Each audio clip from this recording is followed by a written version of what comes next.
Portanto, Catarina, por favor.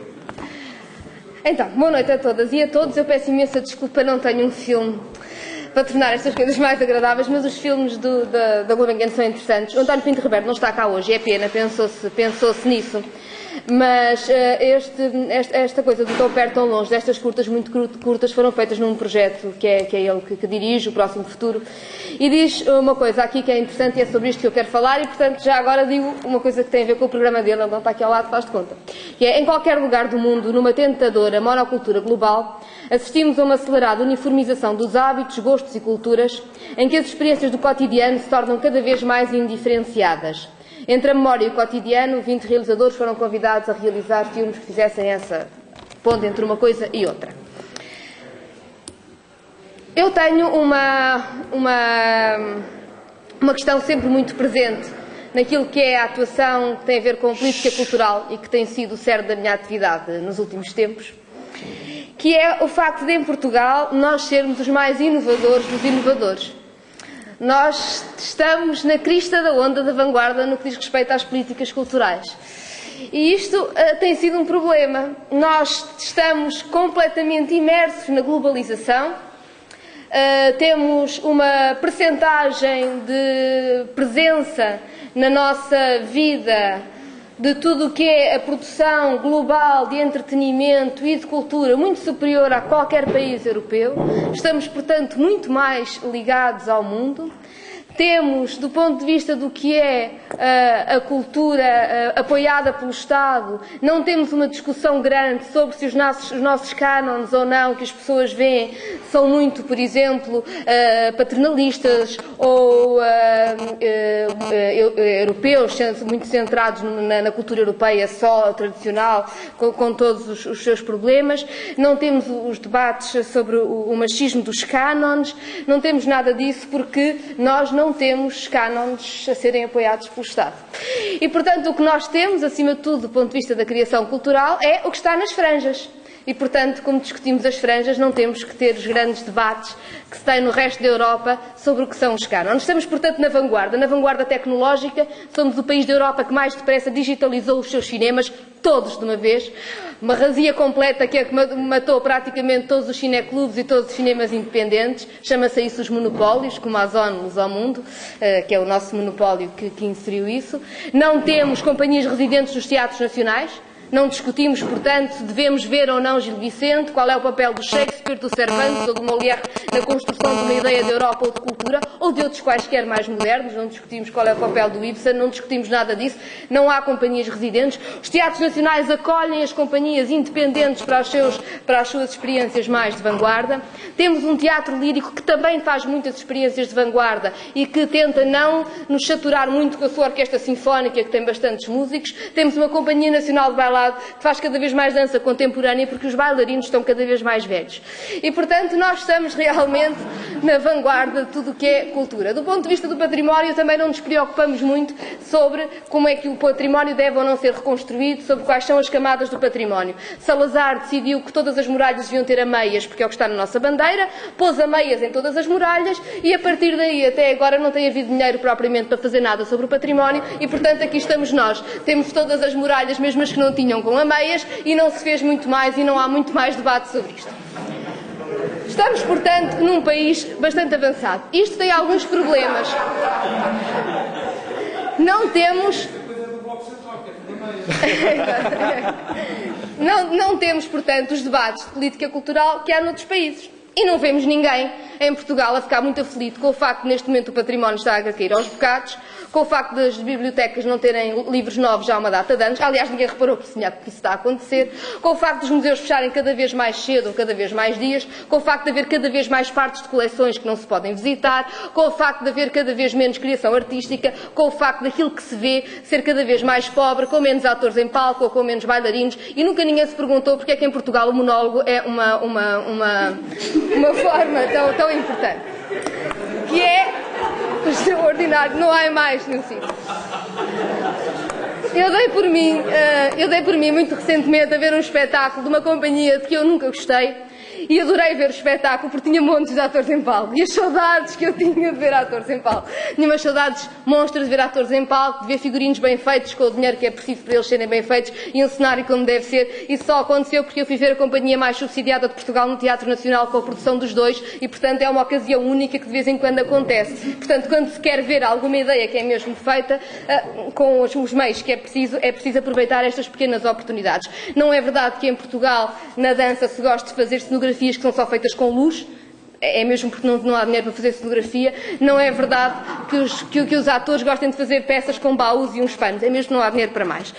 E, portanto, temos estado assim e não temos os mesmos debates que o resto da Europa e não temos a população a exigir nada do que diz respeito à cultura. Eu estive recentemente num debate sobre bibliotecas em que alguém dizia a certa altura há movimentos em Inglaterra, em todo lado, para não fechar as bibliotecas. Em Portugal, de facto, as pessoas não querem saber disso para nada. Porque é que nós estamos preocupados? É preciso realmente dinheiro para outras coisas, a população não diz muito, a população não vai lá, portanto, se calhar mais vale a gente conformar-se com isto. E é uma maneira de pôr o problema. Mas há outros problemas em que podemos pensar, que é, por exemplo, que quando nós analisamos, que a maior parte da população, 70% da população portuguesa, mais coisa menos coisa, todo o acesso que tem a bens culturais é através da televisão. Não é através de mais nenhum meio. E na televisão, a televisão tem uma coisa muito engraçada que são os relatórios da ERC. Então os relatórios da ERC dizem-nos o quê? Dizem-nos que na televisão, por exemplo, temas como relações laborais só interessam 2%. Ainda assim, devo dizer que em muitos outros registros culturais as relações laborais aparecem. O trabalho é um tema de tantas coisas, mas na televisão o trabalho só é tema 2%. Por exemplo, as questões europeias só são tema 3%. O que é que nós temos a ver com a Europa? Há mais coisas. Por exemplo, 70% da população do mundo são homens na televisão. E o 30% de mulheres que aparece na televisão realiza-se de uma única forma, que é encontrando o seu amor. Eu acho que nós temos alguns problemas pelo facto de vivermos num país... Há formas piores. Eu acho que nós temos alguns problemas pelo facto de vivermos num país em que esta é a forma como nós vemos o mundo, como a generalidade da população vê o mundo. É um mundo em que o trabalho não é um tema, em que não se pensa a vida a partir do trabalho, é um mundo em que a Europa na realidade não existe, é um mundo em que as mulheres são muito poucas e realizam-se encontrando o seu amor. O que dará problemas até graves, normalmente o amor é heterossexual e com esta desproporção tudo isto funciona um pouco mal. Isto é complicado e isto é muito complicado politicamente. É muito complicado para nós politicamente. Nós precisamos que as pessoas tenham acesso a formas diferentes de pensar e diferentes desta de pensar. É uma forma de criar, aqui na cultura junta-se duas coisas, junta-se a ideia de controle do que são os conteúdos culturais pelo poder, junta-se a ideia, eu já lá vou, de que a cultura é acima de tudo uma prenda engraçada, às vezes, e a ideia e o problema dos monopólios. E agora que temos tanta gente a dizer que a cultura tem de viver do mercado, temos que perceber que há monopólios também no que diz respeito à cultura e monopólios comerciais, do ponto de vista de quem distribui. Temos o mercado editorial muito concentrado, completamente concentrado, portanto, os livros que são editados são as mesmas pessoas que decidem o que é que nós devemos ler. Temos muitos livros, mas temos relativamente poucos géneros, pouca pluralidade naquilo que é editado. No cinema temos as ONUs ao mundo a controlar os cinemas de todo o país, às vezes diretamente, outras vezes indiretamente, mas controla os cinemas de todo o país.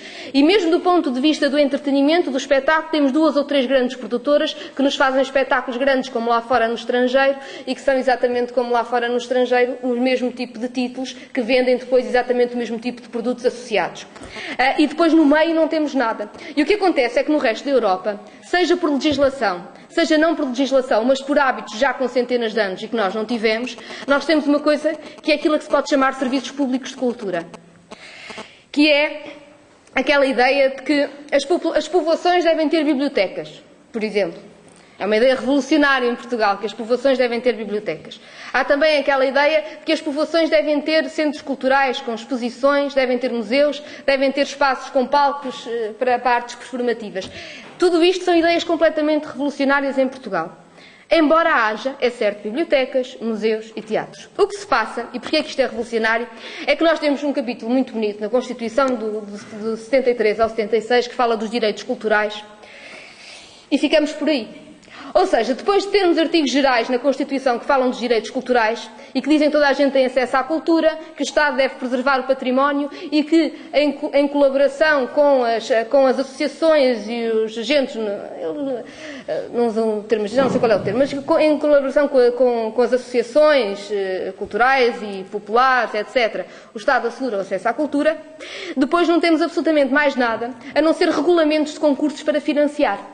Temos regulamentos de concursos para financiar a construção de bibliotecas.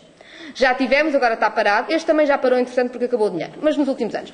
Tivemos regulamento para a construção de teatros e cineteatros, ou reconstrução. Temos, acima de tudo, regulamentos que dão muito dinheiro à construção civil. E é muito interessante que, em política cultural, o financiamento do Estado, o pouco que existe, é, acima de tudo, à construção civil.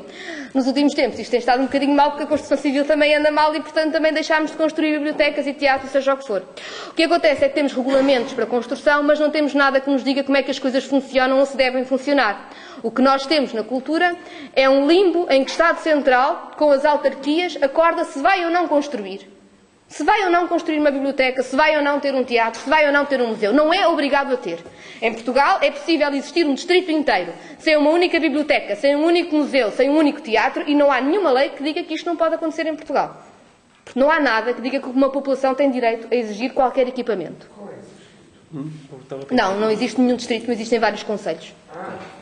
É possível, em teoria, existir um distrito inteiro assim. Na realidade, existem vários concelhos, não existe, felizmente, nenhum distrito. Mas também existem, depois, no contrário, e já vou explicar o a mais.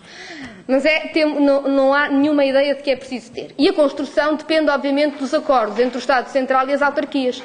Não depende de uma ideia da população, do tipo de população, do equipamento que é necessário. Tem a ver com os interesses entre a construção civil do sítio, com o partido que está na autarquia e o partido que está no governo e os acordos que se conseguem a cada altura. E, portanto, a distribuição de equipamentos não tem sentido nenhum. Vou-vos dar um exemplo. Em Trancoso, julgo eu, que há 3 teatros. Eu não sei muito bem para que é que Trancoso precisa ter 3 teatros. Nessas coisas, não é só Trancoso, mas é ali naquela área de Trancoso, há 3 teatros que servem muito pouca população e extraordinariamente próximos. Entre 30 km circula-se entre todos. E, portanto, uma pessoa pergunta-se porque é que em Trancoso, em tão pouca distância, é preciso que existam 3 teatros com bastante capacidade. Mas eles podem estar os 3 fechados e não há problema nenhum com isso. Porque nós não temos nenhuma legislação, nenhum tipo de apoio que diga como é que um teatro funciona, ou como é que uma biblioteca funciona, ou seja como for. E, portanto, para todas estas coisas, há programas para construir, dá-se dinheiro à construção civil, dependendo das relações entre governo e autarquias, mas depois até pode estar fechado, não interessa nada. As bibliotecas têm um regulamento muito simpático, mais interessante do que os dos teatros, por exemplo, mas neste momento a Biblioteca de Gaia já é dirigida não por um bibliotecário.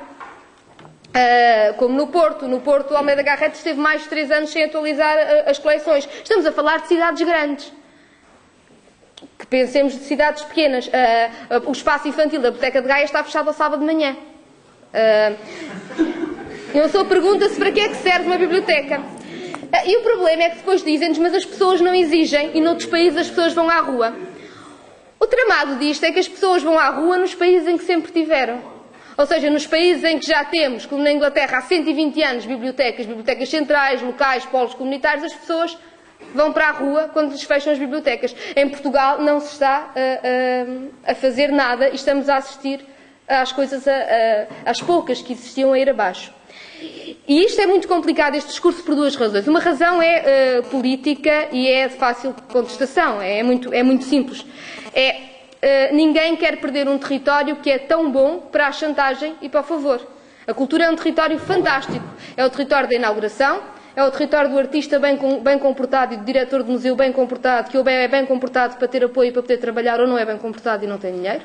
E, portanto, é um bom território para encontrar quem nos faça as campanhas eleitorais, relativamente baratas, e apareça, etc. É um bom território para que tudo aquilo que tem a ver, não com o património, nem necessariamente com a criação artística profissional, mas tudo o que tem a ver com os ativismos, haver a chantagem permanente da autarquia, a autarquia que apoia a associação recreativa, a autarquia que apoia a associação dos amigos, etc. Portanto, consegue-se muito bem controlar e era uma chatice se as pessoas pudessem exigir. Agora, imaginemos, quando nós estamos a discutir um orçamento, se além de ter que existir uma escola, também tivesse que existir uma biblioteca. Epá, que chatice. As autarquias dizem, nós fazemos o que podemos e fazemos tanto. E nós dizemos ainda bem que as autarquias fazem, porque o Ministério então não faz nada. E ficamos aqui e na realidade não se passa nada e na realidade ninguém tem direitos. E quando nós dizemos que não se consegue fazer nada em cultura porque não há orçamento, a verdade é que também não há orçamento porque é muito fácil ir tirando o orçamento. É muito fácil ir tirando o orçamento sem que nunca se diga onde é que se está claramente a ir contra a lei, porque depois fazem-se muitos números, muitas inaugurações, há muita chantagem, e este é um setor que é sempre permeável à chantagem, que responde sempre à chantagem, e em que as únicas pessoas que aparecem a reivindicar são as pessoas que dependem do setor, do seu trabalho do setor, e não das pessoas que dependem do setor para terem acesso a conhecimento, a cultura, a fruição. E, portanto, este é o nosso grande problema. Mas há um outro problema, que é aquele que nos diz que quando nós começamos a ter regras demais sobre como é que se há de passar, como é que se há de organizar a nossa vida cultural, já nos estamos a meter no que são os conteúdos da cultura. E, portanto, temos um Estado que está a ser dirigista e a dizer o que é que devemos ou não devemos consumir. E esta aqui já é uma discussão muito complicada, e tem sido muito complicada. Eu tenho uma opinião, que é, eu acho que, na realidade, o Estado tem dirigido, não tendo regras, dirige ainda mais, que é isso que acontece. Nós ficamos, julgo eu, em Portugal, numa posição estranha de ser uma reivindicação de esquerda, coisas como o funcionamento dos teatros nacionais. Não costumava ser este o nosso campo de ação, não era o campo de ação que nós gostaríamos. Preferíamos estar a discutir porque é que são os cânones que mostram teatro nacional, por exemplo. Preferíamos estar a discutir isso. E não o conseguimos fazer. E não conseguimos estar a discutir porque é que nós mostramos o património de uma forma ou de outra. Ou seja, como é que nós lemos a nossa memória, a nossa história, qual é a leitura que fazemos dessa. Que esse seria o campo em que nós queríamos estar a discutir. É porque é que nós decidimos mostrar o nosso património de uma determinada maneira ou de outra, mas não conseguimos fazer isso porque nem sequer sabe muito bem qual é o nosso património, porque não há nenhuma estratégia, porque não há nenhum levantamento e, na realidade, as pessoas só estão a tentar que as coisas não fecham todas e não caem todas quando houver uma grande chuvada. E é neste campo que é ao mesmo tempo minado e de terra batida, em que já não há nada, que a nossa ação tem que acontecer. E isto é muito complicado. E isto o que me diz, acima de tudo, é que nós precisamos que a cultura seja uma reivindicação bem fora do setor cultural. Tem de ser bem fora do setor cultural.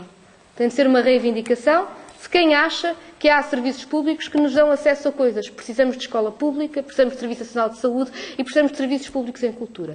Até porque a inexistência de serviços públicos em cultura agrava as desigualdades. Agrava as desigualdades porque quem tem possibilidades financeiras por um lado, mas não só possibilidades financeiras, mas também enquadramentos familiares em que lhes permitem transmitir alguns hábitos e cotidianos de fruição de coisas diferentes do que os 70% de pessoas que só fruem televisão têm, consegue pensar mais sobre o mundo, consegue ter mais liberdade, consegue ter mais poder de ação. E as pessoas que não têm isso ficam neste mundo ridículo em que o trabalho não interessa para nada, a Europa também não e mulheres quase não existem. E a verdade é que este fosso está-se a alargar. Porque, entretanto, também se profissionalizou muito a forma como nós vemos o entretenimento. O que quer dizer que aquelas formas alternativas de organização que eram vistas não só pelo grupo que fazia, mas por toda a gente, ou seja, quando uma coisa era feita por uma escola ou era feita por uma associação local, movimentava muita gente, agora deixa de movimentar, pois nós somos mais exigentes, os nossos olhos, os nossos ouvidos tornaram-se bem mais exigentes do ponto de vista técnico, porque todo o entretenimento também avançou. E isto provocou duas coisas. Por um lado, que é um ciclo vicioso, as pessoas não aderem a esta coisa local, próxima, amadora, que durante tanto tempo em Portugal tomou o espaço, não haver serviço público e condições para se fazer, mas quem fazia também foi deixando de fazer, pois ninguém quer saber. E cada vez se faz menos. E cada vez temos menos. E o fosso está-se a alargar. O fosso está-se a alargar de uma forma assustadora. E eu acho que quando falamos de memória e de politização, estamos a falar, e muito, do que é o fosso do nosso acesso à cultura. E à discussão daquilo que nós somos do ponto de vista cultural. É aí que também se faz a batalha por uma politização daquilo que são as lutas, as reivindicações, e é aí que está a ser ganha a batalha da direita, de que com o mérito se vence sempre e podemos ser uns coitadinhos, mas se formos boas pessoas há de aparecer um benemérito. E por aqui me calo. Muito bem, Catarina. Então, a pergunta era se há Serviço Público da Cultura e a Catarina basicamente responde que não. Então vamos lá ver agora se o Tiago acha o mesmo, e quem achar qualquer coisa a esse respeito pode ir-me escrevendo, de maneira a que no final da intervenção do Tiago tenhamos já as inscrições. Eu diria que há um cânon que se tem mantido bastante estável ao longo do tempo, que é a música e o ensino artístico da música em Portugal, que se manteve no século XX de maneira mais ou menos constante, com uma tradição bastante bem construída, bem internacionalizada, com conhecimento, com bons alunos, com bons professores, e que se tem mantido a si própria no seu canto, próxima do poder sempre, mas também sem ser entendida pelo poder,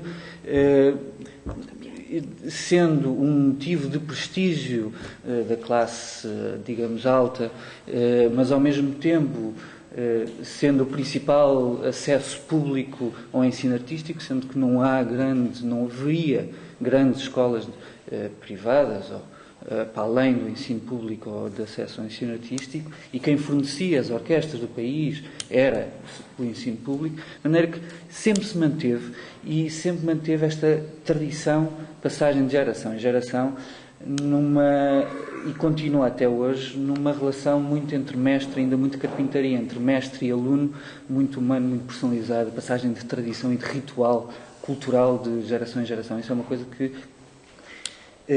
de certa maneira não acontece em mais nenhuma outra área em Portugal, e de certa maneira é o único pilar que, apesar de tudo, se adaptou melhor aos novos processos de transmissão estéticos modernos, a estética relacional, a internacionalização, disseminação, porque exatamente tem este núcleo de tal maneira forte que lhe permite adaptar-se. E vejam que em 2007, quando há a primeira reforma do ensino artístico por parte de Maria de Lourdes Rodrigues, num universo tão pequeno, que são cerca de 13 mil alunos, se não me engano, no ensino artístico, todos eles sublevaram pais, alunos, contra a reforma, porque exatamente aquilo punha em causa todo o cânon artístico de aprendizagem da música. Por isso, realmente, esta é a única área que eu poderia dizer que tem alguma tradição. Depois, eu, se calhar, desenvolveria alguns pontos do que a Catarina mencionou. A relação entre a demografia, a literacia, a alfabetização e a consciência democrática. E ela pôs isto como um problema de consciência simbólica, ou seja, a capacidade de interpretação,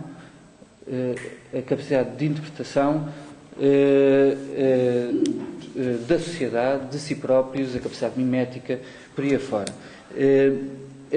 Quando nós temos uma sociedade que a primeira expansão de acesso ao espaço público de discussão não foi propriamente o livro, não foi propriamente a leitura, porque havia uma grande taxa de analfabetos em Portugal até meados do século. Em 1850 eu vi uns números que valem o que valem pelos censos, mas Portugal tinha 15% de alfabetização, em 1950 tinha 40%, entre 40% e 50%, por isso são números que realmente, quando a televisão chega a Portugal, o primeiro impacto e o primeiro acesso ao que é o espaço público de discussão é a televisão, é a imagem, que tem por si próprio um formato próprio, e a descodificação política do que é a discussão é feita ali, não é feita de outra forma, não é feita com outras capacidades, e é extraordinariamente reduzida desta maneira. E por isso temos um problema de entender o que é o espaço público, de maneira que as pessoas se podem apresentar no espaço público. E há aqui um certo elemento de precipitação tecnológica, precipitação histórica, de um choque um bocado esquizofrénico, um choque cultural. A melhor maneira de exemplificar isto, houve uma apresentação de Miguel Portas em 2009, no Socialismo 2009, sobre países árabes e o choque cultural que era a ocidentalização abrupta, forçada, com toda a importação de tecnologia, TVs por satélite, modernização económica por aí fora, e toda uma tradição de repente se vê confrontada com aquilo e se vê ela própria confrontada com duplas imagens que não sabe bem interpretar, nem como se desenvolver a partir delas. Em Portugal não é este o processo, obviamente não é tão grave assim, mas há aqui um processo realmente esquizofrénico. Chegamos hoje e não temos bem noção que realmente é preciso uma biblioteca, nem sabemos bem para que é que ela será usada, ou seja, no local.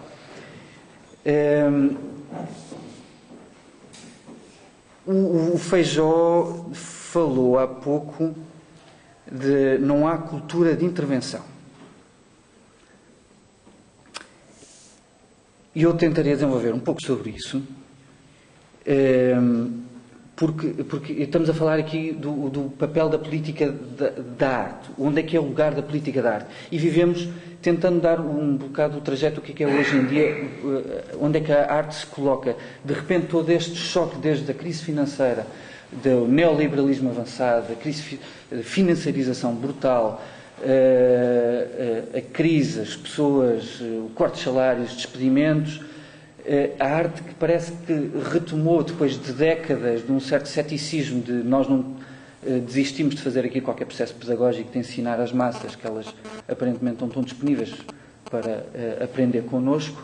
De repente nós voltámos a tentar a criação de símbolos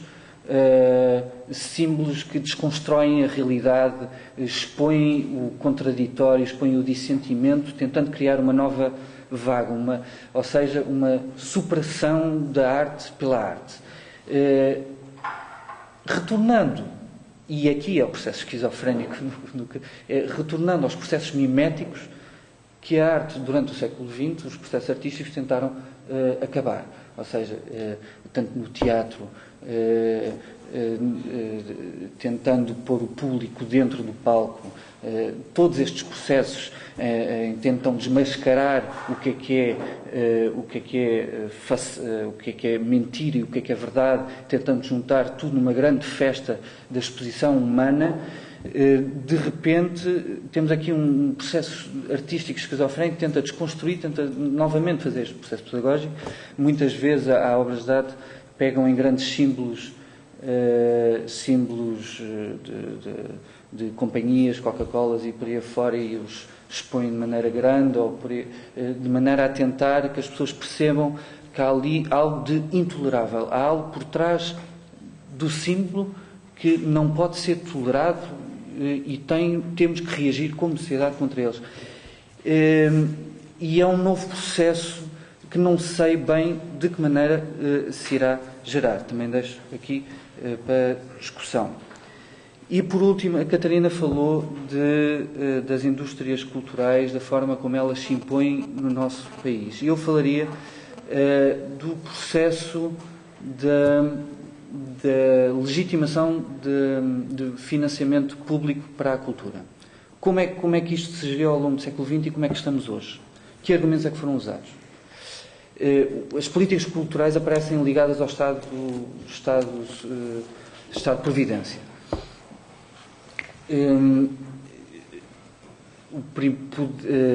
Podemos dizer no pós-guerra, com os diferentes tipos de Estado de Providência, não vamos entrar por aí.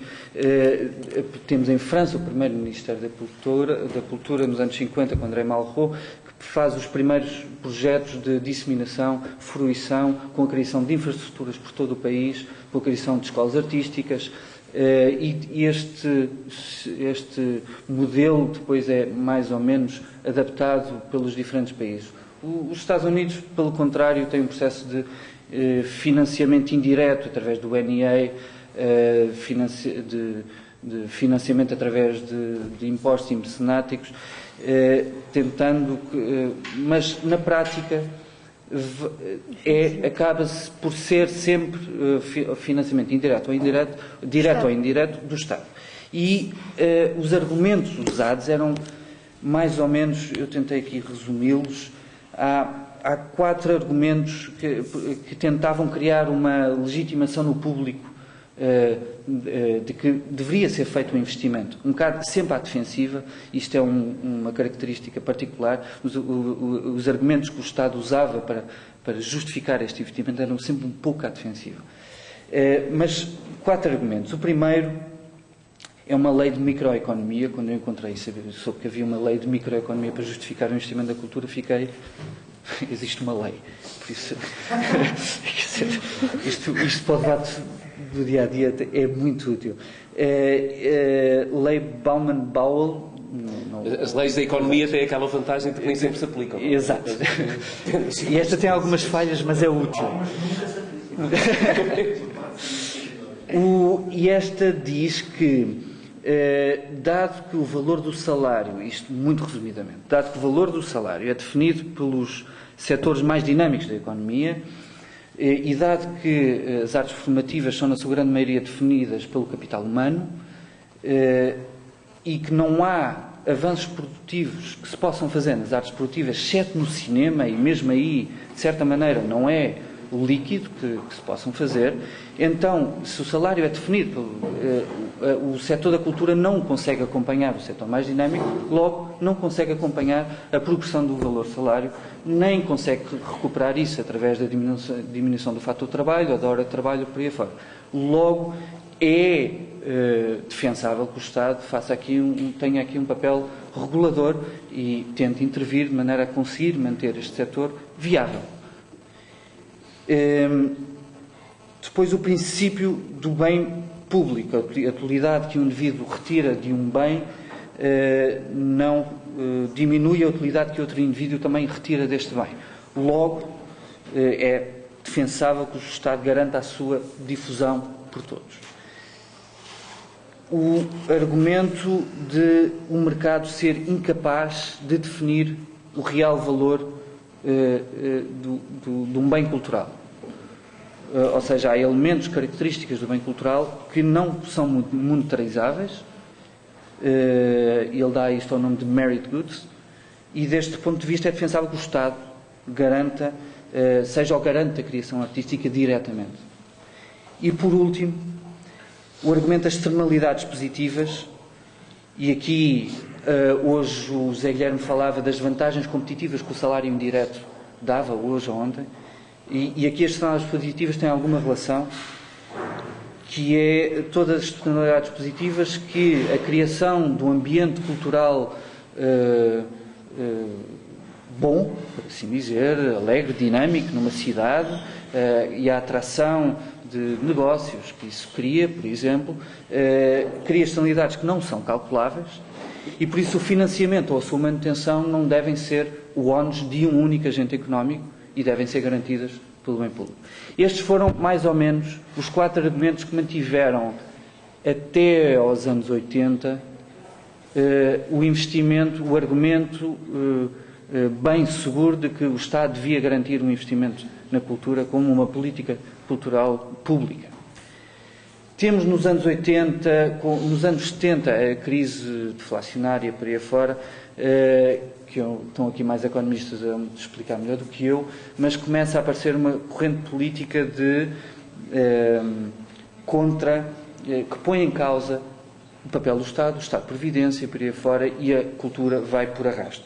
Eu tenho uma frase de um senhor que não nos é muito querido, mas que dizia isto em 97.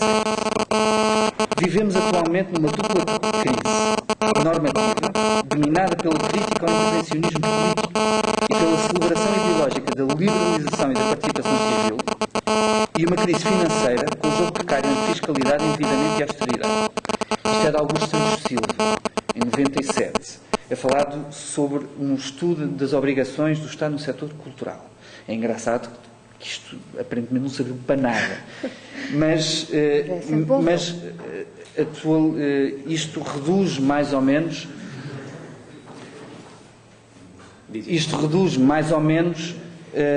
toda a crise que vem desembocar nos anos 90 de pôr em causa o Estado de Previdência, pôr em causa,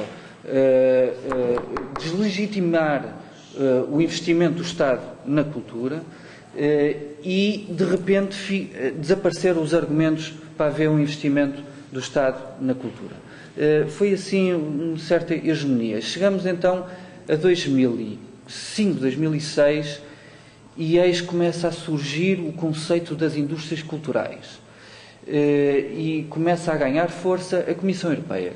Encomenda um estudo que é publicado em 2007 e que descobre coisas maravilhosas, que o setor cultural, afinal, tinha percentagens, era valioso para o setor económico. Era 8% do setor na Grã-Bretanha, ocupava 11% da força de trabalho na Noruega, produzia um PIB estrondoso, isto com fórmulas de cálculo dos setores completamente dispares, mas não interessa. Apresentava aqui o setor cultural como uma força capaz, geradora de riqueza, adaptada ao século XXI, cheia de micros empresas, cheia de empresários que fazem por si próprios e que tentam fazer, e cheia de dinâmica, e então surge assim um novo argumento que vem legitimar todo um novo processo de investimento do Estado na cultura. Só que este é um modelo muito específico e é um modelo que, na minha opinião, não se aplica de todo a países periféricos, a nenhum país periférico da Europa, muito menos Portugal. E explico porquê. Indústrias criativas têm, nas suas várias características, antes disso, explicar a relação mais ou menos operativa e funcional entre cultura, indústrias culturais e indústrias criativas. A Comissão entende a cultura como o setor das artes formativas, a criação de bens artísticos por aí fora. Indústrias culturais é o que pega no núcleo das artes formativas e que constrói e massifica produtos que expande e distribui em larga escala, ou seja, cria... Pronto. Não é e isso. Depois, só um bocadinho. Indústrias criativas na Europa com estes dados são o setor audiovisual e, portanto, é a produção televisiva, a publicidade, pronto. E depois as indústrias criativas surgem aqui como algo que engloba isto tudo e basicamente se resume a todos os processos de partilha de informação que monetarizam património imaterial. Basicamente, direitos de autor, por aí fora. E agora perdi-me, as indústrias criativas, uma das suas características é a sua extraordinária concentração. Só resulta quando há uma extraordinária concentração de investimento, de capital humano, de talentos, como gostam de dizer, e tudo isto focado em espaços particularmente concentrados, ou seja, justificam-se e vêem-se em Silicon Valley, em Hong Kong, em Tóquio, em Nova Iorque, e na Europa vê-se, e aqui usando as famosas teses de Richard Florida, vêem-se num certo triângulo entre Londres, Paris, Norte de Itália, Berlim, toda aquela mancha de concentração bruta de serviços e indústrias de conhecimento que ali estão concentradas, realmente podemos dizer ali, e os estudos da Comissão assim o comprova, que ali emprega 3/4 dos empregos calculados das indústrias criativas. São 2.850.000 empregos. Estão ali todos concentrados. E, portanto, qualquer política de fomento de indústrias criativas faz sentido ali. O que não faz sentido em Portugal, em Guimarães, com uma população, nem sei bem, de 120.000... Por aí. Sim. Para aí. O Porto tem menos de 200 mil. Menos? 70.000? Menos. Pronto, não sei. O Porto é que tem 100 mil. Onde não existe uma rede de concentração de investimento, não existe uma rede de concentração de universidades, de artistas, ou seja, e não justifica qualquer investimento cujo único propósito acaba por ser a criação de infraestruturas, e novamente do botão, que potenciem as indústrias criativas que nunca vão acontecer em Guimarães. Por isso, houve toda uma política cultural agora formada de justificação, uma contaminação vinda de Bruxelas para os programas nacionais, e o programa absorveu. Gabriela Canavilhas, a nova ministra, dá o seu grande impulso, gosta muito de indústrias criativas. Gosta muito, impulso não deu, porque ainda não entrou em questão. Gosta muito. Não, mas ela impulsiona aquilo. Sabe que não precisa dar um tusto para aquilo, porque aquilo nunca irá acontecer, de maneira que também não vale a pena pôr muito dinheiro naquilo. Por isso, é uma falácia económica aplicada aos países periféricos, absolutamente desonesta intelectualmente, economicamente e culturalmente. Não faz sentido num país como Portugal. Dito isto, publicidade ao projeto apresentado no ano passado, o primeiro projeto que cria a rede de programação na rede de cineteatros, apresentada pelo Bloco no ano passado, a autoria da Catarina Martins, e que é este tipo de projetos que cria na base o que é que deve ser a programação e cria as possibilidades para uma programação na rede de cineteatros, que criaria possibilidades de circulação, criação artística local, por aí fora. Muito bem. Então, já temos várias inscrições. Vamos dar 3 minutos a cada uma. E se houver ainda mais alguém que queira intervir, que o faça agora durante os 3 minutos concedidos ao grande líder Pureza. Bom, então, começamos bem. João Rodrigues Passas. Só fazer um pequeno comentário. Quando, em 95, o Cavaco regressou à Faculdade de Economia, a primeira aula dele de Economia Pública intitulava-se, um título, uma aula pública, tinha o seguinte título: se as pessoas preferem assistir a um concerto da Tina Turner, referência, diz mais sobre o Cavaco, porque é que o Estado há de financiar uma ópera? Era a questão e no fundo é a velha questão de saber quais são se há que existe alguma justificação económica para financiar a cultura. Isso mostra logo a precariedade da cultura no quadro da própria economia pública. E a resposta convencional é: nós devemos respeitar as preferências das pessoas, tal como elas se manifestam precisamente pelas suas escolhas através dos mercados. E nesse aspecto a cultura sempre foi bastante frágil, sempre esteve bastante exposta a esta crítica muito liberal do paternalismo associado a uma elite que quer, no fundo, moldar as preferências das pessoas. E num contexto em que esta cultura se afirma, dificuldades para ajudar. Quer dizer, há uma tentação de responder a isto com um discurso igualmente económico, que é o tal das cidades criativas. Só que essa justificação já em si assume uma grande fragilidade, para mais num contexto como este. Seria um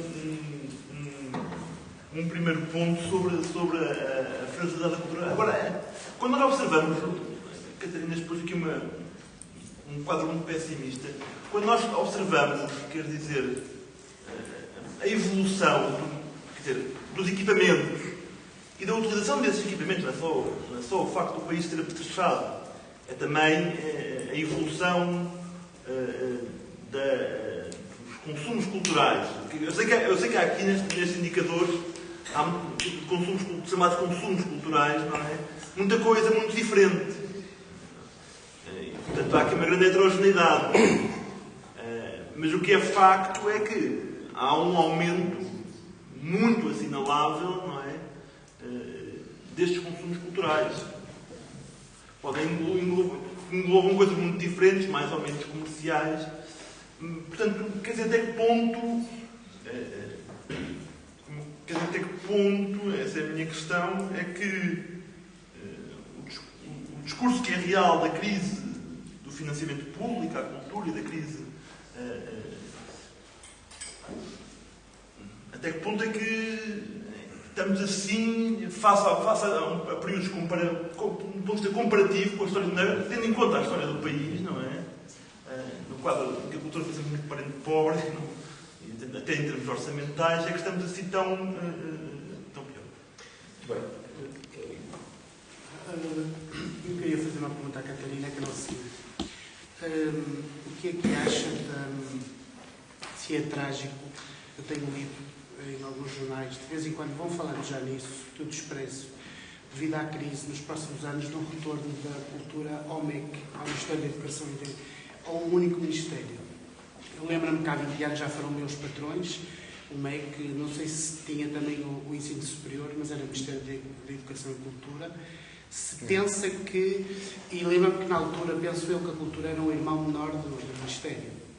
Se pensa que agora a situação se pode repetir, ou se pelo contrário pode ganhar com isso, neste caso, pertencer a um Ministério mais gigante, e também correlacionado com isso, na questão das indústrias, se fica favorecida como indústria, se a indústria cultural fica favorecida, e remetendo também isso para uma metáfora que é o Rivali pré e pós-Rio.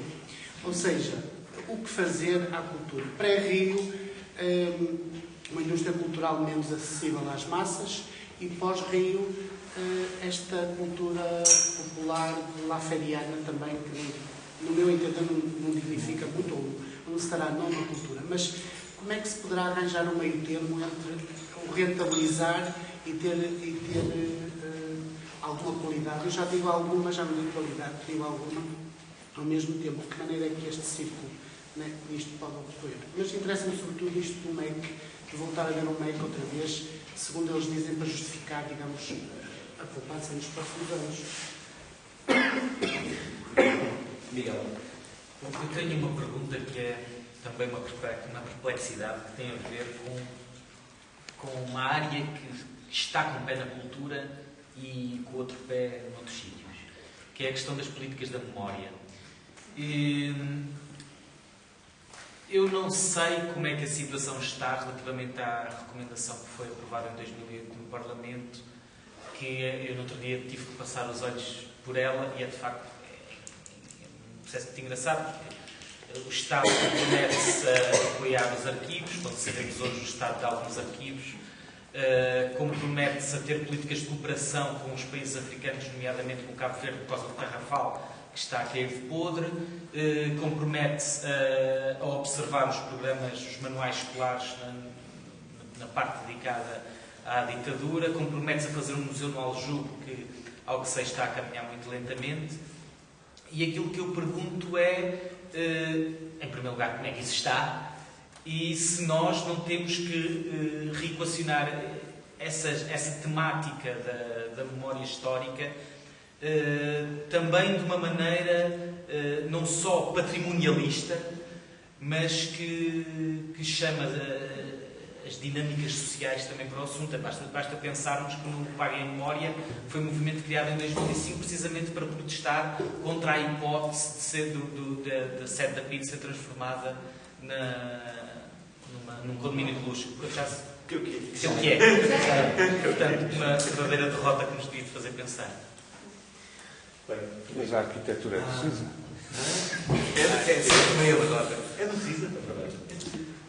Eu queria começar por falar, começar pela intervenção da Catarina, mas também pegando numa coisa que o Tiago disse em relação à capital europeia da cultura no próximo ano em Guimarães.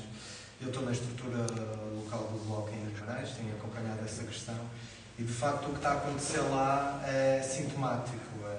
Mais de metade do orçamento da capital europeia da cultura é para Betão. Estamos a falar de construção nova, construções que, se não tiverem uma dinâmica posterior, ou seja, em 2013, vão ficar completamente abandonadas, e isto é sintomático de tudo o que acontece na cultura no nosso país. Lanço aqui o apelo, a Catarina Martins tem ajudado muito, tem acompanhado o que se está a fazer em Guimarães. Lanço aqui o apelo também para se continuar este trabalho.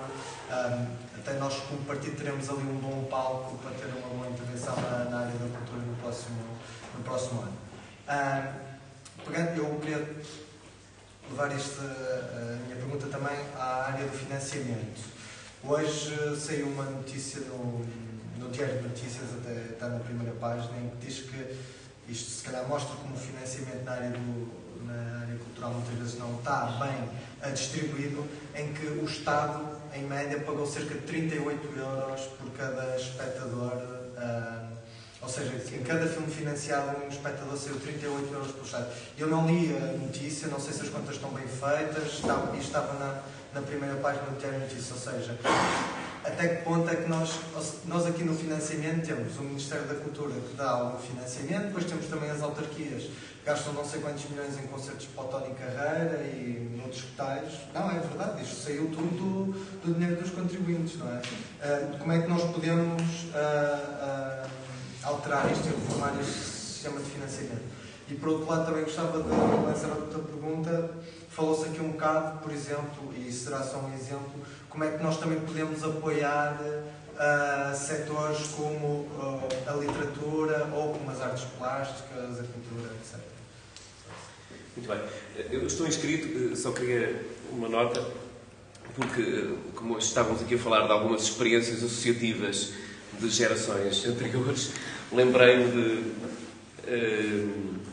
daqui há uns tempos, quando o Miguel era dirigente associativo, que havia, por exemplo, a RIA, a Reunião Interassociações, chamava-se assim, organizavam os concertos, por exemplo, na Aula Magna. E era um fartote, porque eram concertos com boa qualidade e de músicos que não era fácil de escutar. Nessa altura, mais ou menos, havia a Festa Avante. E a Festa Avante não era um festival, era o único festival. Uniquíssimo. Não havia mais nada, não havia com que concorrer. E entretanto, bom, isto foi há 20 e tal anos atrás. E eu só tendo a relativizar um bocadinho o panorama que a Catarina nos traz, se bem que entendendo boa parte das coisas que ela diz. Ou seja, do ponto de vista daquilo que é a produção cultural ou da produção por grupos, companhias, por agentes culturais nacionais, as dificuldades que seguramente são da ordem de grandeza que ela aqui refere, mas é distinto daquilo que eu, enquanto espectador, consumidor, interessado, acedo ou tenho possibilidade de aceder.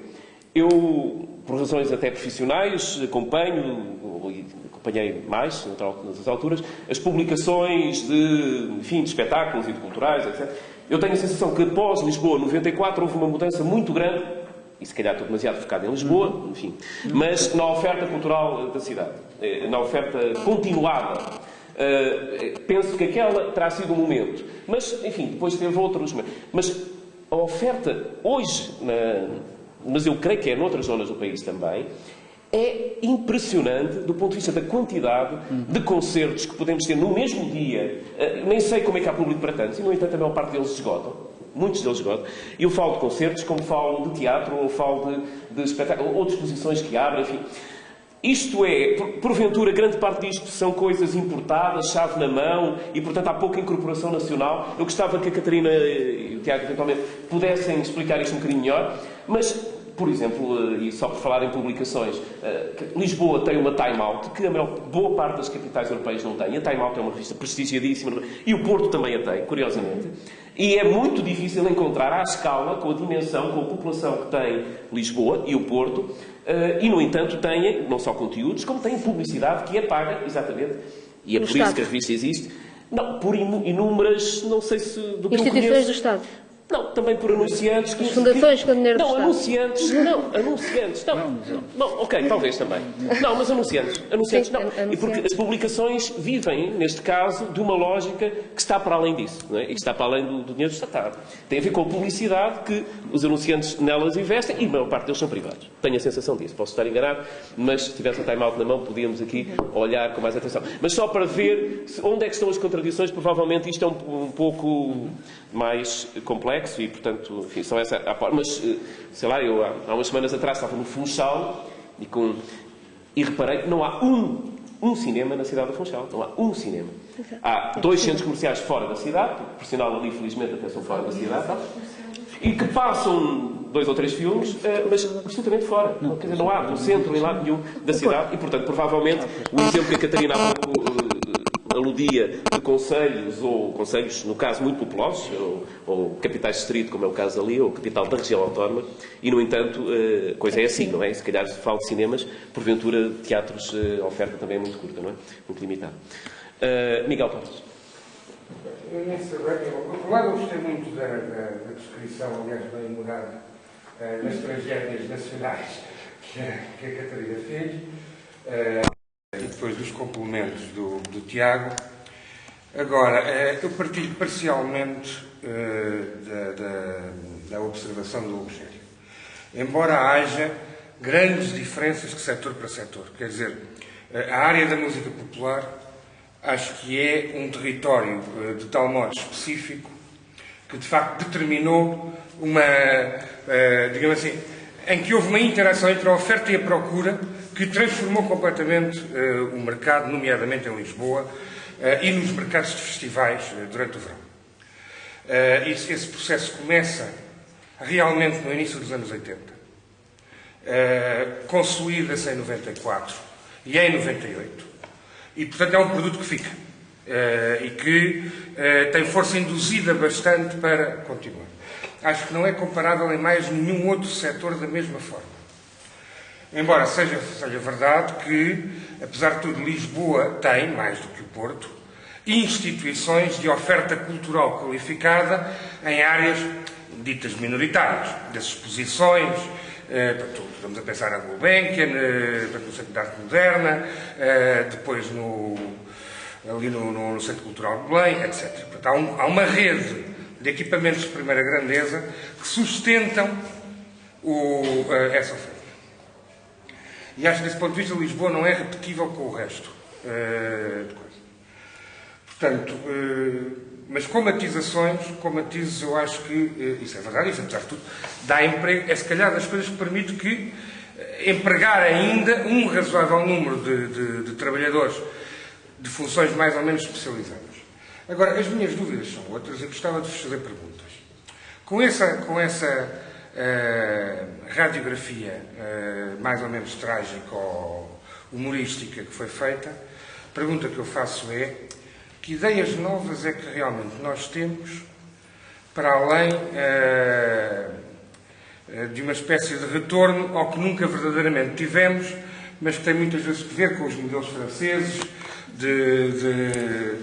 assentes em equipamentos de primeira grandeza, depois de segunda grandeza, etc. O que é que a gente pode ter de ideias novas para cima da mesa? Porque acho que precisamos de algumas, porque acho que isto não vai lá só com conversa sobre o retorno ao passado. O segundo problema que me preocupa é um problema cultural mesmo. É o problema da mão estendida dos meios culturais portugueses, que é obviamente uma função da escassez. Mas o meio cultural português foi sempre escasso. Viveu sempre sob escassez. Boa parte da sua imaginação é exatamente fazer teatro sem cenário. Mas desde sempre. Não é? Antes do 25 de Abril já era assim. Mas não se estava de mão estendida. E, portanto, qual é que é a estratégia da esquerda para que numa política de serviço público, aonde grande parte dos setores têm que ser financiados, não todos, onde o mercado funciona, na minha opinião, ele deve continuar a funcionar. Não é preciso lá meter dinheiro. É preciso meter dinheiro aonde o mercado não chega. Bom, mas a minha dúvida é qual é que é a estratégia que simultaneamente permite aumentar a oferta, porque sem o aumento da oferta, neste caso, não aumento da procura, mas que não altere esta posição de mão estendida. E isso, na minha opinião, tem que ver com a diversificação das fontes de financiamento. Só há independência com diversificação de fontes de financiamento, mesmo que públicas. E, portanto, como é? Quais é que são as ideias que a gente tem sobre essa matéria? E, para acabar, eu a ideia que tenho das voltas que dou como militante, ou que dava, fui dando ao longo destes anos, à conta do Bloco por todo o país, é que nós temos, de facto, basicamente uma situação de sobreequipamento. E não de subequipamento. Sobreequipamento com muita mosca e pouca atividade. Ora bem, pergunta que eu faço, até na busca das ideias novas, é como é que... Ou então, equipamentos mal dimensionados. Serpa tem um anfiteatro que parece quase um multiusos para todo o Alentejo. É um completo absurdo. Só no socialismo real é que aquilo podia funcionar. Ora bem, a minha dúvida é... Estava a pensar para o socialismo, como é evidente. Era o Alqueva e o auditório de Serpa, como é lógico. Agora, a minha dúvida com isto acabo é qual é que é a estratégia para reaproveitar o betão. Porque temos betão a mais, não é a menos. Pronto, já chega isso. Desculpa, não sei.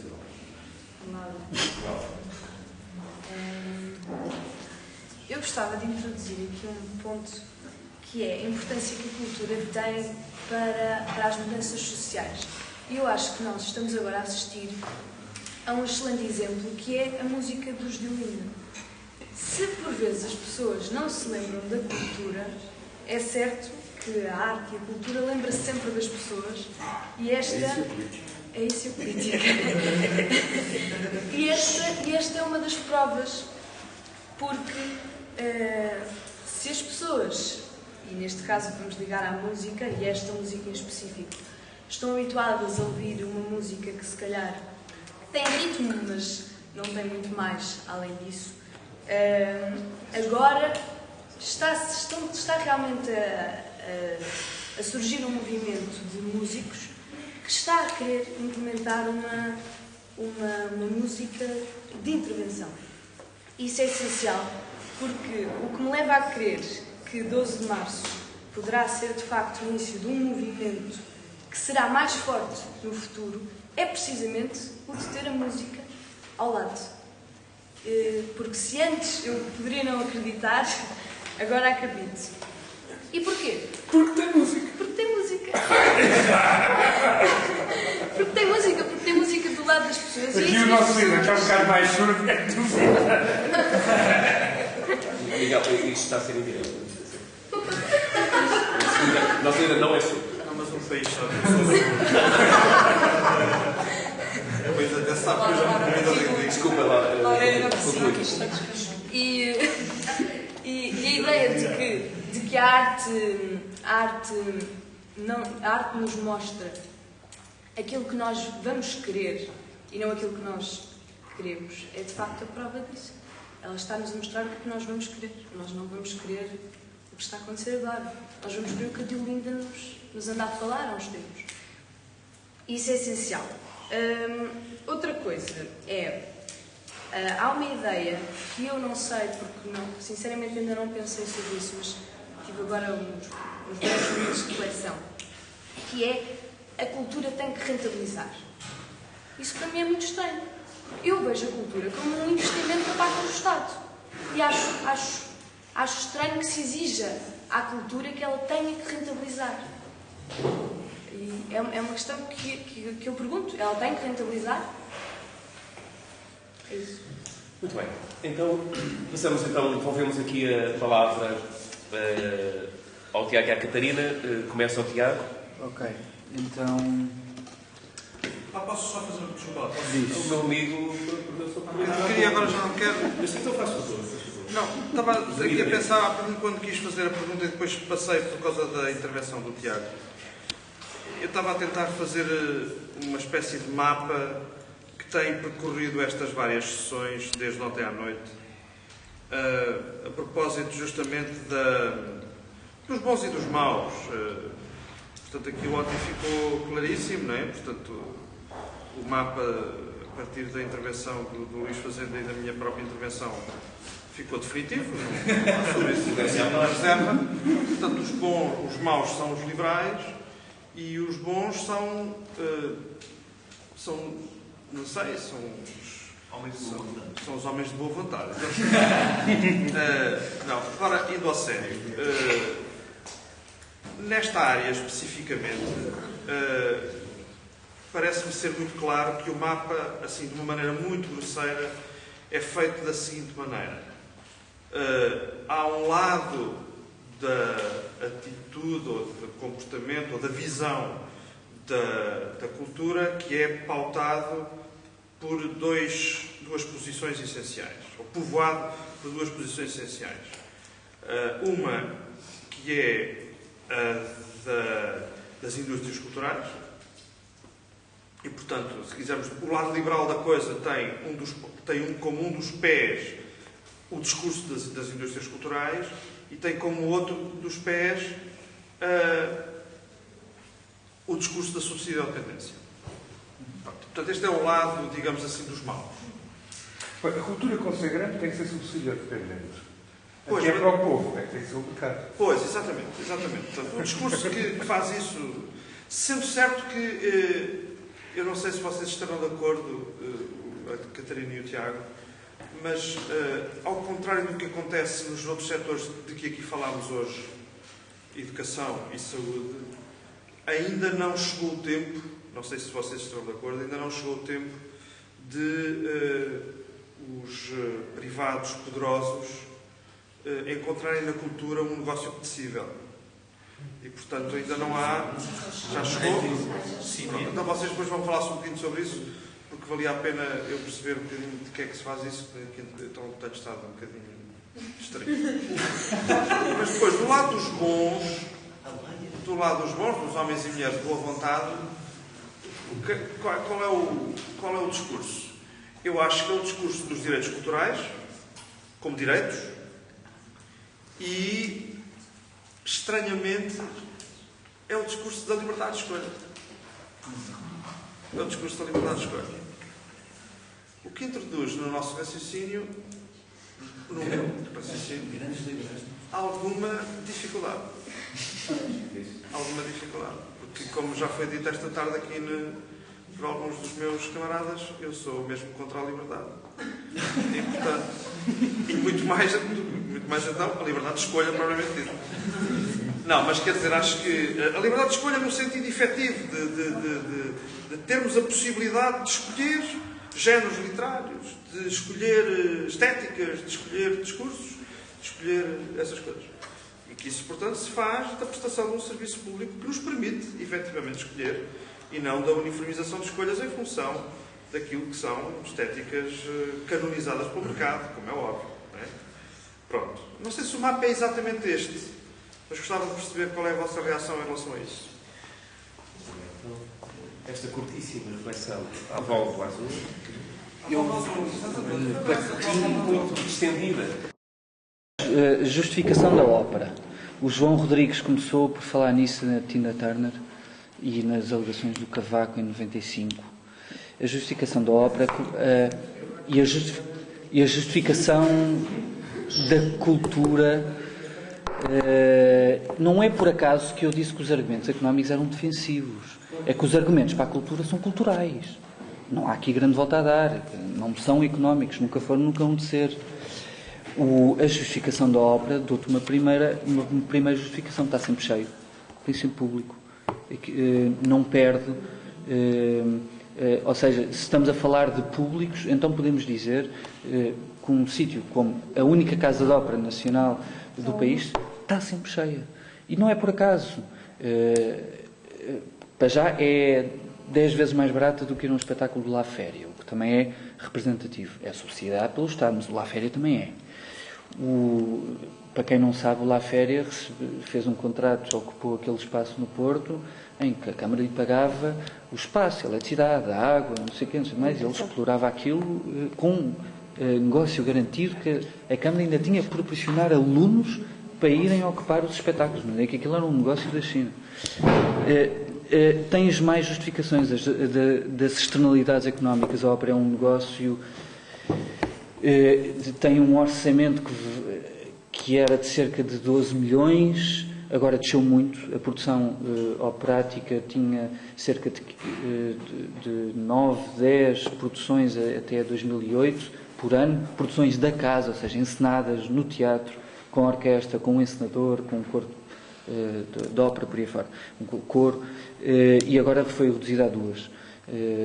Portanto, vemos assim o desinvestimento brutal e que isto tem consequências, porque lá está, quando falamos de companhias de teatro, orquestras, estruturas de artes formativas, estamos a falar de capital humano, não estamos a falar de outra coisa, e quando não se, com custos fixos, quer dizer, manter a orquestra o ano inteiro, que uma orquestra sinfónica tem no mínimo 110 pessoas, e que por causa dos cortes só podes utilizar 70, porque não podes aumentar a bancada, não podes por aí afora, então estás a manter custos fixos, estás a deslegitimizar os custos fixos que é manter uma casa de ópera por todos os anos, para daqui a uns anos chega lá o PSD e diz, isto realmente não faz sentido nenhum, estamos aqui a manter uma estrutura que não tem rentabilidade nenhuma, não nos dá os concertos suficientes, por aí fora, por aí fora, por aí fora. Ou seja, este discurso liberal da rentabilização, como ela diz, é passo a passo, consegue desconstruir tudo o que representa, tudo o que dignifica e justifica a existência de uma casa de ópera, que é a sua utilização e a sua prática e ocupação.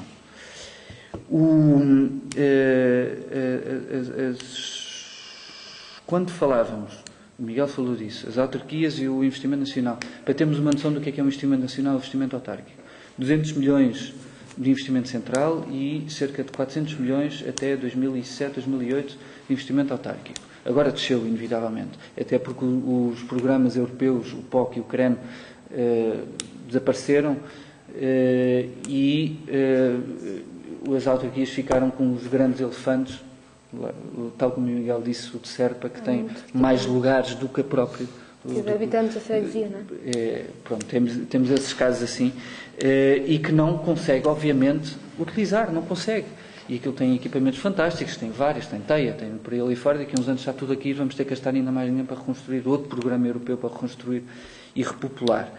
E lá está, o Miguel está certo, temos muito botão, não temos nada que o ocupe. A minha resposta mais prática do que é que se deve fazer é a criação, é povoar estes equipamentos.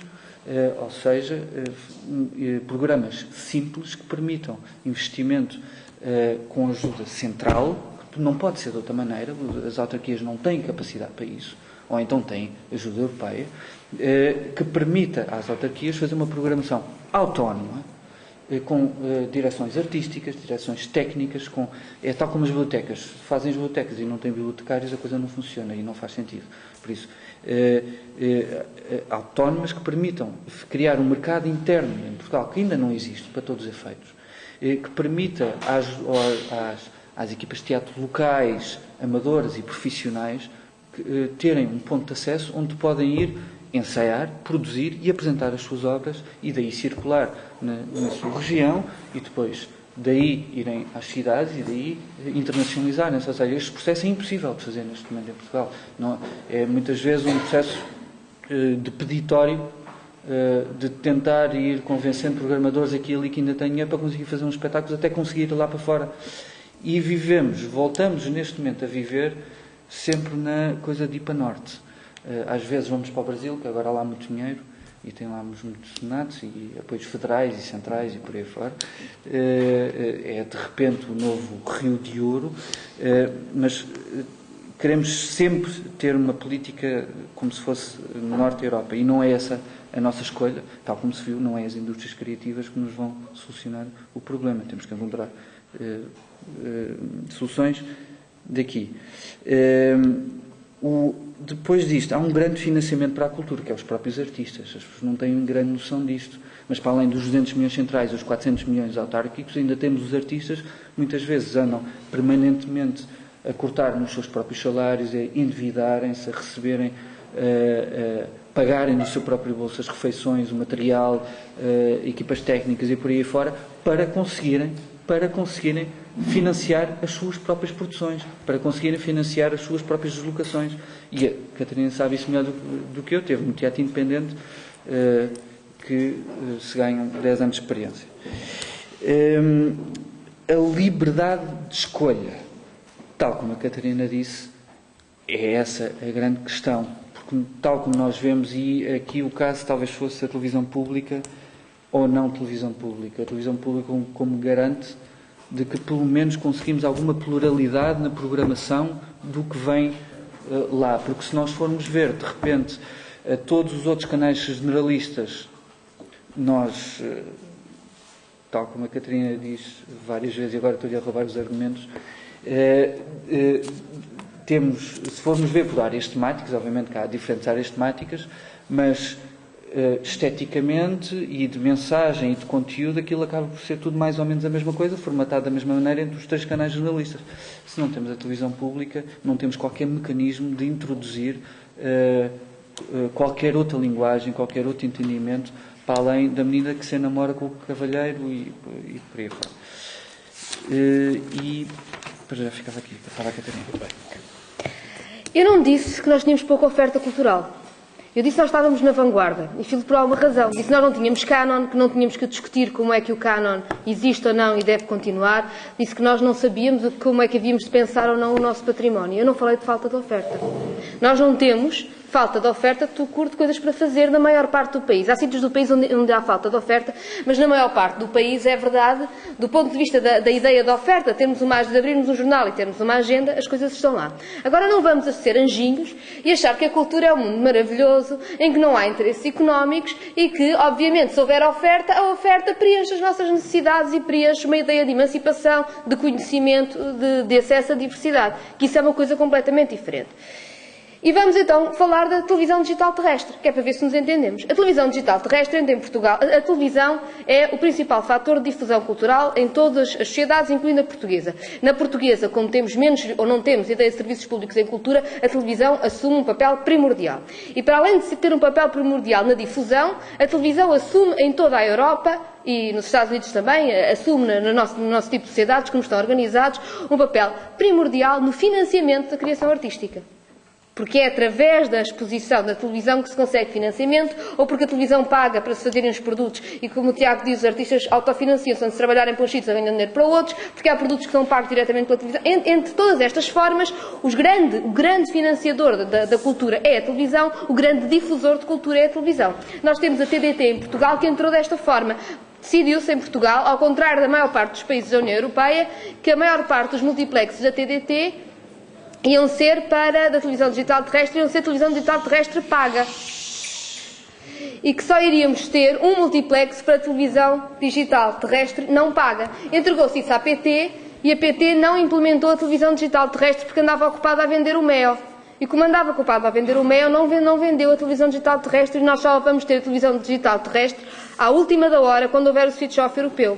E quando tivermos a televisão digital terrestre, a essa última hora, quando só existe um multiplex para a televisão que não tem mensalidades, quando tivermos tudo isto, ainda por cima só vamos ter 4 canais para ver.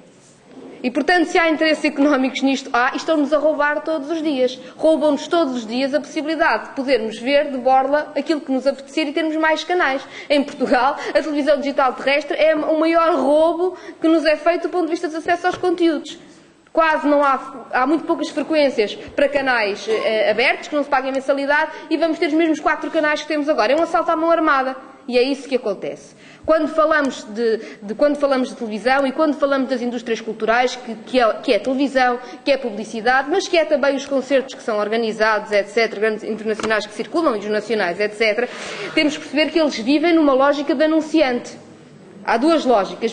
As coisas ou vivem do Estado ou vivem numa lógica de anunciante. E a lógica de anunciante é a seguinte. É a lógica Berlusconi. Berlusconi explica isto melhor que ninguém, que é assim. Nós não procuramos um anunciante para o nosso programa. Nós fazemos um programa para o nosso anunciante.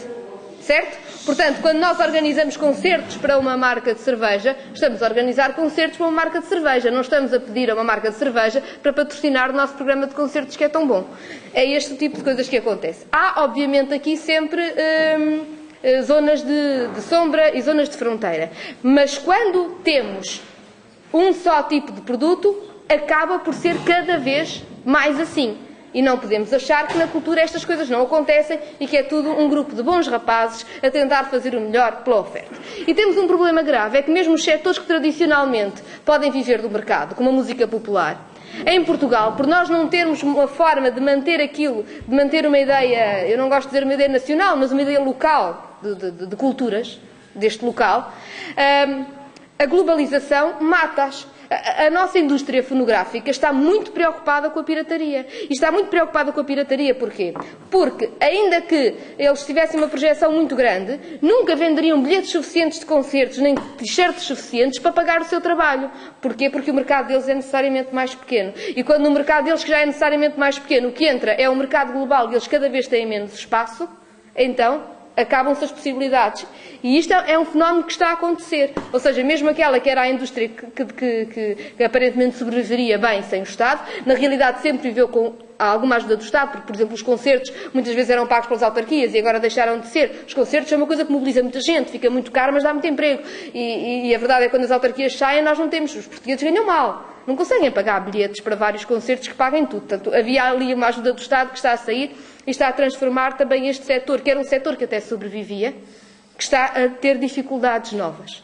E, portanto, quando eu falava das nossas desgraças, eu não estava a falar do ponto de vista da oferta global. Essa cresceu muito. Estava a falar do que é a ideia do local. Se temos uma ideia do local, se temos uma forma de nos pensarmos a nós próprios, porque temos que a ter. As pessoas precisam de discutir em conjunto e de se pensarem a si próprias. E precisamos de pensar que a ideia das indústrias criativas e da forma como as coisas sobrevivem, e esta ideia de que se gostam de uma coisa, então, se gostam de Tina Turner, enfim, que se veja e que não andemos a pagar a ópera, não só põe o problema no sítio errado, põe o problema põe o problema no produto e não no acesso, mas lá iremos. Tem também uma perturbação grande que tem a ver com o nível de desigualdades, de criar desigualdades. Porque quem cria, por exemplo, uma das indústrias que gera mais dinheiro, culturais, é a publicidade. É uma indústria criativa, diz respeito em todos os mapas.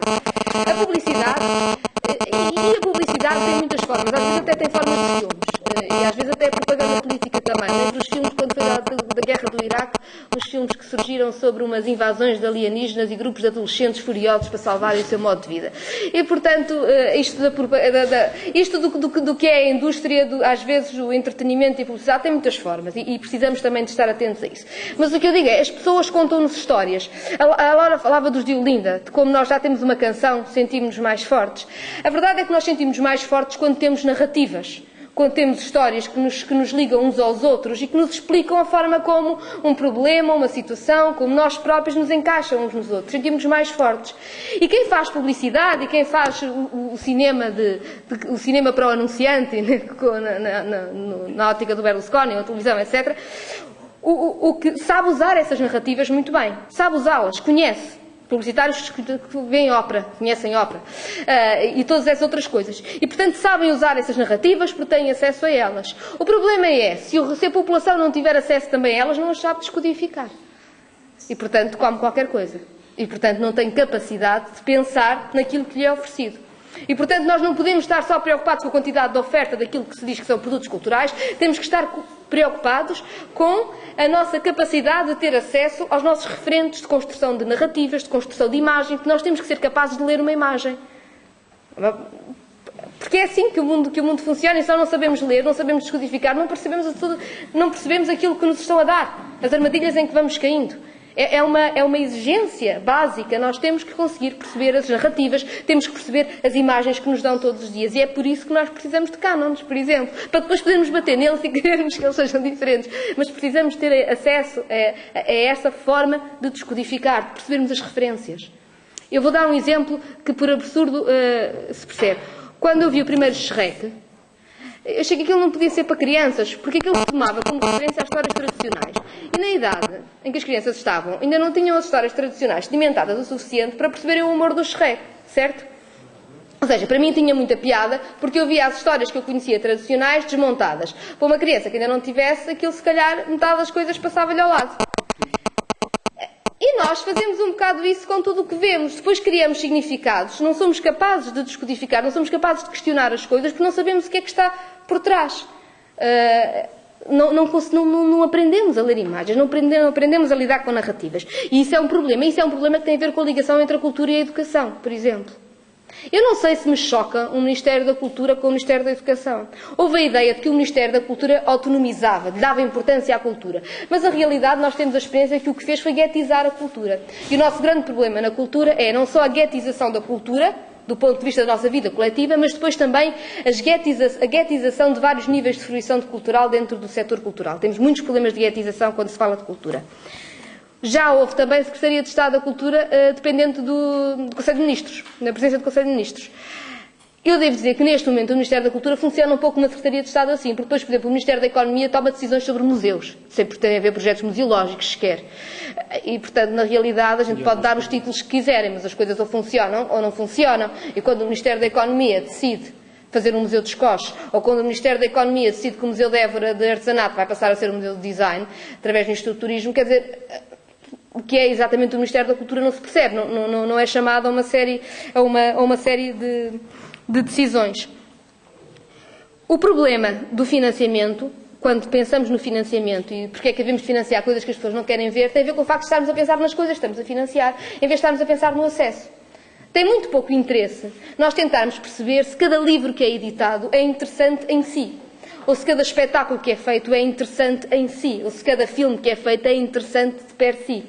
Até porque é impossível. Na cultura não há um bem que sozinho vá suprir uma necessidade cultural. A cultura vive do diálogo das suas várias partes. O que nós precisamos é de promover acesso. Promover que as pessoas tenham acesso a coisas diferentes. E é por isso que eu acho essencial que a gente diga que tem que existir bibliotecas com bibliotecários e as bibliotecas devem ter coleções que são atualizadas e devem ter acesso à internet para as pessoas, por exemplo. É por isso que eu acho que é importante dizermos que precisamos ter teatros em que há concursos para a direção mediante programas, em que se discutem as missões e em que o teatro tem que ter uma programação plural e não pode, por exemplo, ficar refém de musicais anglo-saxónicos dos anos 70, como aconteceu com o Porto. E, portanto, não é o problema dizer que não se pode ver musicais anglo-saxónicos dos anos 70, porque não, mas é dizer que isso não pode ser a única coisa que se oferece, tem que haver pluralidade. E aqui é que está a ideia de serviço público, não estarmos tão preocupados se cada coisa vale a pena, estamos preocupados, estamos a arranjar, temos as formas de ter pluralidade. Saber que podemos ir ver cinema plural e não só o que interessar à Luz ao Mundo vender ao mesmo tempo igual em todo o país. E com isso arrasar qualquer forma até de nos pensarmos. O problema, por exemplo, de não se discutir o Rivoli, o antes e o depois, é que o Rivoli aparece como um exemplo para outras cidades. E isto é muito perigoso, até porque ninguém diz a verdade, que foi ruinoso do ponto de vista do dinheiro público. Perdeu-se muito dinheiro público. Não se dizer estas coisas, diz, deixámos de dar dinheiro a uns coitados que nem tinham público e depois houve um senhor que animou muito a baixa. Não se diz que custou milhões, custou muito mais do que custava e que de antes não havia público porque houve uma ação continuada de tirar recursos ao teatro. Tirou-se a capacidade de programar, capacidade de fazer manutenção técnica, a capacidade de fazer divulgação. Quando o teatro já nem dinheiro tinha para cartaz, era natural que tivesse pouco público. E depois disso, se não havia público, vamos pôr aqui um senhor que tem público. E isto acontece. Mais uma vez, não vamos ser anjinhos e achar que no setor cultural, não. Aí é só gajos porreiros. Nos outros sítios há coisas terríveis, há interesses económicos, há jogos políticos. Não, na cultura. Não é verdade. Temos que ter alguma coragem para o ver. E quando nós falamos deste problema do acesso e do problema da memória, estamos a falar da capacidade de nos pensarmos. Nós dizemos muitas vezes que nós temos pouca memória em Portugal. Discutimos pouco o nosso passado e o nosso passado recente. Nós discutimos o nosso passado pouco e o nosso passado recente pouco porque temos muito pouco espaço para o nosso. Num país em que a grande maioria da fruição, em que há pouco espaço para o acesso à cultura no sentido da promoção, porque o acesso à cultura tem duas fases, é poder fazer e poder ver. Poder fazer e fruir, não é? Em que há pouco espaço para isto, há pouco espaço para tudo, até para a memória, e em que não há nenhum plano. A recomendação sobre a memória não vai a lado nenhum. Não foi, está parado. Não se passa nada. Não devia ser assim, mas é verdade. Não está a acontecer nada. Mas a verdade é que, sem esta ideia de serviço público, sem dizer que as pessoas têm direito a conhecer o património que existe na sua terra, património enquanto que é memória daquilo que é importante. É possível uma obra ficar parada porque há um achado arqueológico. Para-se tudo. Vão os arqueólogos, veem o que é que está. Tiram, encaixotam, a obra continua e as pessoas que lá viviam nunca souberam o que é que lá existia. É possível fazer isso. E, portanto, pegando no que o Miguel perguntava de que ideias é que podemos ter, eu acho que uma ideia essencial é, para lá da ideia de estabelecer a ideia de serviços públicos, com legislação que diga o que é um serviço público, não é que diga o que é que são os conteúdos culturais, ninguém precisa dizer isso. É dizer que é o serviço público, a biblioteca tem que estar aberta, tem que ter espaços infantis, um teatro tem que ter serviço educativo, coisas dessas. Não dizer exatamente o que se faz, mas uma ideia muito importante para nós é a ideia de mediação cultural. A ideia de mediação cultural não é a ideia de encher autocarros de criancinhas, despejá-los à porta do museu e depois ir buscá-las, não é essa. A ideia de mediação cultural é fazer ligações entre coisas que não estão ligadas. É poder, por exemplo, numa terra qualquer, quando há um achado arqueológico, saber-se que é uma obrigação, que faz parte, dar pelo menos a possibilidade de explicar às pessoas o que é que se encontrou e o que é que aquilo significa. É saber que tem de ser normal relações entre o museu e a escola, sim, mas também entre o museu e o teatro, e também entre a biblioteca, e também, sem ser com a escola, com todas as outras coisas onde possa haver relação, onde possa existir, porque as pessoas organizam-se de formas diferentes e devem poder ter relações de formas diferentes. E a cultura tem muito medo. É muito difícil, porque como há muito pouco dinheiro, E como a cultura é daqueles campos em que só há conquistas a longo prazo, a curto prazo só há o evento que tem muita gente e depois a seguir, como é que é possível? Teve tanta gente naquele ano e depois nos anos seguintes estava tão vazio. E ficamos todos muito tristes. E para-se logo. Para-se logo e não se dá dinheiro porque se anda a gastar dinheiro com os gastos que ninguém quer ver, ou com os livros que ninguém quer ler, ou com um património que ninguém quer aceder. Para-se logo. E como precisamos do longo prazo e nunca se investe em longo prazo e não há estabilidade nenhuma do investimento, e como o setor cultural sabe que sempre que se diz que uma coisa não resulta, não é para tentar que resulte, não é para investir mais, não é para repensar, é simplesmente para separar com o pouco dinheiro que existe para aquela coisa, há duas regras básicas, que é, uma, cada setor se defende contra tudo e contra todos. Portanto, se for preciso o património diz que a criação artística não vale nada, se for preciso a criação artística diz que as pedras não comem e que as pessoas comem e que é preciso... Portanto, se for preciso, o museu diz que ele sim é o centro cultural da cidade e o teatro diz que ele sim é o centro cultural... Tudo se fecha porque tudo tem que ser um sucesso em si, imediato, na altura, porque se não for tirar-lhe dinheiro. A outra coisa é que nunca se pode dizer coisas como eu digo, do género, estou farta de ver monólogos e coisas do género e não achar que isso é extraordinariamente interessante do ponto de vista artístico. Porquê? Porque não se pode dizer que está-se a fazer uma coisa pouco interessante. Se alguém disser que está a fazer uma coisa pouco interessante, então qual é a consequência lógica? Tira-se o dinheiro, fecha-se. E, portanto, nunca falamos claro. Nunca falamos claro. Fazemos de conta que somos só gastos porreiros e que só há interesses porreiros de gastos porreiros. Nunca se fala dos interesses económicos grandes. Nunca se diz que a PT tem culpas nestas coisas quando faz o que faz com a TDT. Nunca se fala destas coisas. Nunca se fala da luz ao mundo. Nunca se fala em todos os interesses que há entre o governo e autarquias e as chantagens que falam. Não se fala dessas coisas por um lado e por outro lado também nunca se fala do que corre mal. Até porque nós nos habituamos que a cultura é um luxo tão grande que nos sentimos realmente chocados, aviltados, quando alguém nos diz que isto está mal. Porque não está mal. Porque na minha terra há uma biblioteca linda que até faz coisas com a escola. E se na minha terra há uma biblioteca porreira que até faz coisas com a escola, como é que alguém vem dizer que isto não está bem? Porque os nossos mínimos já estão tão baixos que nós achamos que se uma coisa correr bem, é tudo. E não pode ser atacado. Não podemos dizer, é verdade que corre bem. Mas ao fim de semana, por exemplo, está fechado. Portanto, corre bem com as escolas, mas depois as pessoas... o pessoal não pode ir lá com os filhos. Mas então, também estás sempre contra tudo. É um bocado... É este discurso que é muito difícil. Mas eu acho que precisa...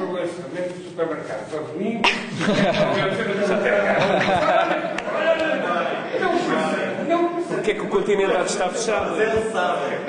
Catarina, não sei se já estavas a concluir aí.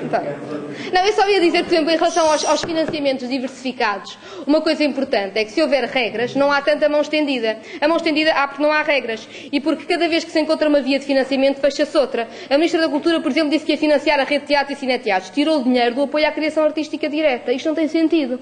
O que tinha sentido era a apoio à criação artística direta e depois há também uma rede que é capaz de funcionar e de comprar espetáculos. Mas como nós queremos sempre uma receita única, que faça com que isto gaste pouco dinheiro e que as pessoas sejam bem comportadinhas, retiramos sempre as possibilidades de financiamentos cruzados. E escondemos uma verdade que é os privados fantásticos que fazem tanto pela cultura só fazem na medida em que o Estado fizer muito mais. Ou seja, as estruturas que nós damos como estruturas que são exemplos, que são modelos e que até funcionam e mobilizam os privados, são as estruturas em que o Estado põe mais dinheiro. É a Casa da Música, 9 milhões de euros por ano do Estado. Claro que depois o São João não resulta tão bem, que chatos. Pois, mas só tem 4 milhões. A Casa da Música tem 9 milhões e tem privados.